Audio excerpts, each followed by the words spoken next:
शिवपुरी में सिंधिया ने खोला तगड़ा राज, बताया क्यों गिराई थी एमपी में सरकार, बता दिया क्यों की थी कांग्रेस से बेवफाई, 4 साल बाद बताई वजह।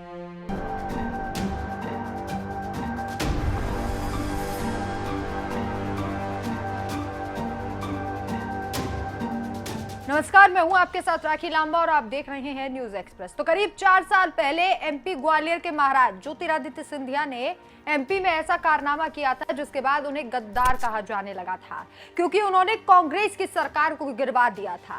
एक ऐसी पार्टी के साथ धोखा किया था जिसमें उनके पिता ने अपनी पूरी जिंदगी दे दी थी, लेकिन बेटा पिता के आदर्शों पर ना चल सका और कांग्रेस के खिलाफ रणनीति तैयार कर धोखेबाजी की। सिंधिया के कांग्रेस छोड़ने के बाद कई सवाल उठने लगे, जैसे कि सिंधिया ने कांग्रेस क्यों छोड़ दी, चुनी हुई सरकार को आखिर क्यों गिरवा दिया। ऐसे कई सवाल उस वक्त सियासी गलियारों में तैर रहे थे। कुछ जानकारों का कहना था कि वो कांग्रेस से सीएम पद की लालसा रख रहे थे, लेकिन इस वजह से उन्होंने कांग्रेस पार्टी को छोड़ दिया जब उनकी ये लालसा पूरी नहीं हुई। लेकिन 4 साल बाद सिंधिया ने बताया कि असली वजह क्या थी कांग्रेस छोड़ने की। ज्योतिरादित्य सिंधिया लोकसभा चुनाव के प्रचार में जुटे हुए हैं। इस कड़ी में वो शिवपुरी सीट पर प्रचार करने के लिए पहुंचे।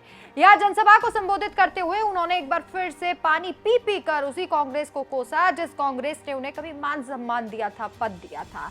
सिंधिया ने यह भी बताया कि ऐसी क्या मजबूरी आन पड़ी थी कि उन्हें बीजेपी ज्वाइन करनी पड़ी। शिवपुरी के रायसरी में सिंधिया ने कहा, अगर वो कांग्रेस की सरकार नहीं गिराते तो कांग्रेस सम्मान निधि का पैसा किसानों को नहीं मिलता। जो पैसा केंद्र के माध्यम से किसानों को मिल रहा है वो दिग्विजय और कमलनाथ के पॉकेट में चले जाते।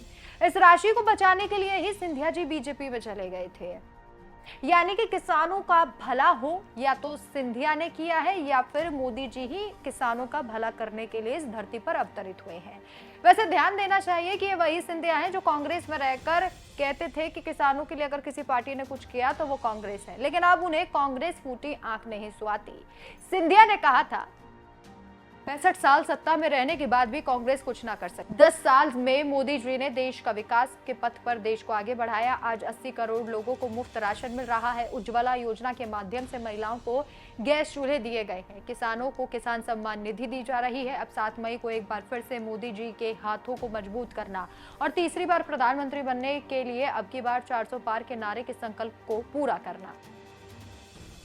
तो इतना ही नहीं, सिंधिया ने वहां लोगों से वोट की अपील की और फिर अपने लिए मोदी जी के नाम पर वोट मांगे। सिंधिया ने कहा 7 मई को सभी लोग अपने घरों से निकलकर ज्यादा से ज्यादा संख्या में वोट डालें। डबल इंजन की सरकार नहीं बल्कि ट्रिपल इंजन, यानी कि प्रदेश में मोहन यादव की सरकार और केंद्र में मोदी जी की सरकार और मुझे सांसद के रूप में ट्रिपल इंजन की शक्ति प्रदान करें। सारे काम छोड़कर 7 मई को मतदाता बाहर आकर वोट डालना, मेरे हाथों को मजबूत करना।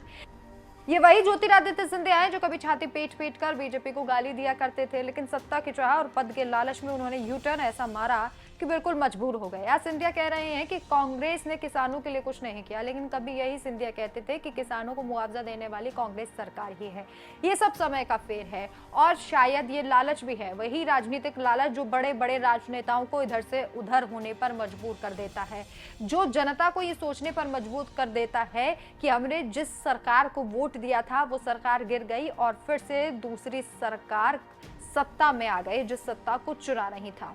खैर, अब लोकसभा चुनाव है और सिंधिया जी हर जगह जाकर एक बार फिर से मोदी के नाम पर ही वोट मांग रहे हैं, लेकिन इन चुनावों में बेड़ा पार होगा या नहीं ये वक्त बताएगा। बहरहाल, जिस तरीके से सिंधिया ने कांग्रेस को कोसा है और बीजेपी का गुणगान किया है, इसके साथ साथ ही उनका ये कहना है कि किसानों के लिए उन्होंने बीजेपी ज्वाइन किया और कांग्रेस का साथ छोड़ दिया। इस बात से आप कितना सरोकार रखते हैं हमें कमेंट करके जरूर बताएं। नमस्कार।